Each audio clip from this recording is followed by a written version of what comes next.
What's up, guys? This is the Hiding Our Bias podcast. I'm Caleb Brooks, and I'm with my co-host Tripp Blackmon. Tripp, how you doing, man? Good, man. Happy New Year. Yeah, Happy New Year. Happy New Year. We brought in the New Year a good way last Saturday with a big Yeah, we Bama did. victory, and didn't get our wish for Ohio State winning, but nonetheless, we get a rematch in the national championship game. I know a lot of people were wanting that game, and I think it's the best game that could have been made for the national championship this year. Is definitely the two best teams in the country, and I think Clemson's the only team that can match up with Alabama. Yeah, I think that after Saturday, I think that it is very, very obvious who the top two teams in the nation are. I don't know if Alabama's number one or number two, to be honest with you. Clemson could very well be the best team in the nation, especially the way they dominated Ohio State. So if I don't know how Alabama, the team feels, but I know that me and my family are very nervous about this game. Clemson looks extremely good, but I was kind of disappointed in Ohio State the way they played. What you think? Yeah, Ohio State played very, very poorly, and I think that what you saw was they were a young team this year, and it kind of showed, if you ask me, just how average the Big Ten really was. We were sold by ESPN and all the media all year about how good the Big Ten was and how they were the best conference. And you look at their bowl record, and I think it's 3-9 is what they ended up in the bowl game. So, and some blowouts. Florida blew out Iowa. Ohio State got blown out by Clemson. Michigan, the game looks a little closer than it really was, but Florida State whooped Michigan in that game. And, those top teams that were up there at the top, Penn State played well yesterday and then blew it in the fourth quarter. And I think you got to credit both teams because you got to credit Penn State. They got behind early and kind of stayed the course, kept playing their game, ended up taking the lead. Another thing that I told somebody yesterday that you got to credit Penn State with is they could have kind of said, oh, we didn't make the college football playoff. Who cares about this bowl game and all? But they showed up and played really well yesterday. Just didn't finish the game, and I kind of questioned why James Franklin was trying to throw the ball there at the end. I kind of would have ran it, gone to overtime, but I just think that you're seeing that how weak the Big Ten actually was this year. It wasn't that all the teams were that good; they were literally all that weak. And Yeah. Ohio State just didn't play well, and they're young. They're going to have some guys coming back next year. I just saw today they have two defensive players leaving for the NFL draft, leaving a year early. So one of them's a corner and one of them's a safety. But Ohio State will be up there again next year. But I think that we can kind of get away from the talk of how good the Big Ten is. Yeah, that definitely showed it. And like you said about the Michigan Florida State game, Florida State really was giving them the beat down. I think Florida State just kind of got a little tired there at the end, and Michigan, Well, they used kind of that sat back and just kind of played conservative instead of continuing yeah, to push forward. I will say this, though. Francois for Florida State, he took a beating this year. Their offensive line was terrible. And yeah, I know Bama loses a lot of guys up front, and that game's next year, and we'll have a long time to talk about that. But if their offensive line doesn't improve before they play Alabama next year, he'll get hit a lot in that game when they meet in Atlanta. So I remember the Ole Miss game. I think he was hit. Was it like 18 or 19 times in the pocket? hmm And he was hit a lot the other night by Michigan, and he took some vicious shots and got up. So you got to credit him. He's tough.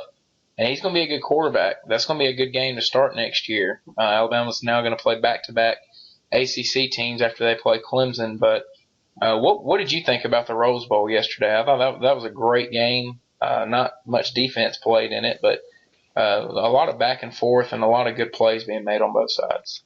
Yeah, the Rose Bowl might be the best bowl game this season, this bowl season. I thought that it, pretty much had everything. USC jumped out on top real quick, and then I thought it was going to be blowout. I was like, USC's going to blow them out, and then Penn State kind of hung around at halftime, And then the second half, they scored on 4 consecutive plays. That was really impressive. And a lot of those, it really looked like McSorley, is that the dude's name? Yeah. Yeah, McSorley. He looked like he really progressed as the game went on. At the beginning, he kind of looked a little timid, kind of a little I guess inexperienced is the word, even though I know he's got enough experience. But I mean, and then just around the third quarter, he really got settled in. But one thing that really disappointed me from Penn State, they only scored in the second and third quarters. They did not score at all in the first or the fourth, which is why they lost the game. That they had to finish the game and they couldn't finish it. I think that McSorley, he kind of rode the momentum there in the middle of the game, and then on that last drive, he kind of felt like he had to make something happen. I don't know if he didn't feel confident in overtime or what, but he looked like he was just trying to force too many passes, and the one before the actual interception almost got intercepted. So that's just what hurt them. But that was either way, that was an extremely good game, and that was probably one of my favorite games, one of my favorite bowl games I've ever watched. I think that kind of what makes it crazier is that they scored 49 points in 2 quarters because they didn't score in the first or the fourth. And, they hit a string where they scored 4 straight touchdowns on 4 straight plays, which was amazing. And looked like they were going to run away with the game. And, you got to credit USC. They've improved a lot since we saw them at the beginning of the year against Alabama. And the quarterback's a real deal. I think he's going to be a guy to look out for in the Heisman next year. He throws a beautiful ball, and he's got some talent. So USC is definitely going to be a team to watch for going into next year.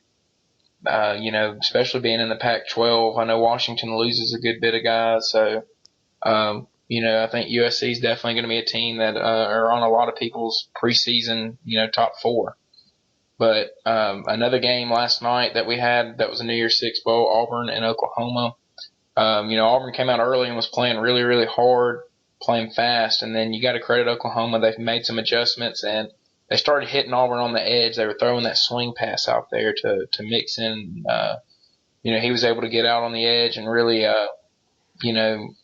cause Auburn's defense to really have to stress to get out there on the edge. And, ultimately Auburn's offense ended up doing nothing the rest of the night after Sean White got hurt, and they got tired, and Oklahoma was able to run away with it. Going into next year, I think Oklahoma is a team that you have to, consider a preseason top 4 team. They return a lot of players. Baker Mayfield is back, and they look really good last night. You have to credit Oklahoma. I think we said this last week. They made a lot of adjustments after they lost to Houston and Ohio State, and ended the year on a 10-game winning streak. So they'll have a lot of momentum going into next season. Yeah, sorry, you were cutting in and out there lately, but so I didn't really hear everything you said. But yeah, Oklahoma looked really good. They kind of looked like they were feeling Auburn out for a little bit, in the first part of the game, and Auburn looked like they were gonna kind of, maybe run down their throats a little bit. That's what I was thinking. I was thinking, did they not watch Auburn's film at all? Did they not see that Auburn can actually run the ball? And obviously, it just took them a few drives to, get really used to it. But I got to say, man, Sean White, he's a tough guy. They said that he injured his arm. I think it broke his arm on the first drive. And I think I remember the play. I think it was the one where they were down inside their own 10, and it was like third down, and he literally ran head on with a I don't know, it might have been an Oklahoma linebacker or something, but man, I remember seeing that, and he just hopped right back up and hopped right back in the huddle, and the next play was like a 4th and 1 or something. So that was really courageous by him, and that was really really gutsy on his part. I hated that he did get hurt, and he didn't get to finish the game. It probably was smart to get out of the game like that whenever you got a broke arm. But it was it wasn't the best game. Obviously it wasn't as good as the Rose Bowl was, but it was still a good game. And Auburn, for the most part, they kind of held their own. That was a very good quarterback they were playing against, and that was a very good they had Oklahoma had very, very good receivers. D.D. Westbrook was a good receiver, but, man, I remember watching those other receivers, and they were pretty good too, and they had two pretty good running backs also. So that was a very pretty much high-powered Oklahoma offense they were facing, and I felt like they held their own for the most part. Yeah, They until had they their got times. tired. Yeah, When they got yeah, tired, it changed. It changed the way that the whole game was going. But in my yeah. opinion, man, I'd say 4 out of the 6 New Year's Six games delivered, and were good games.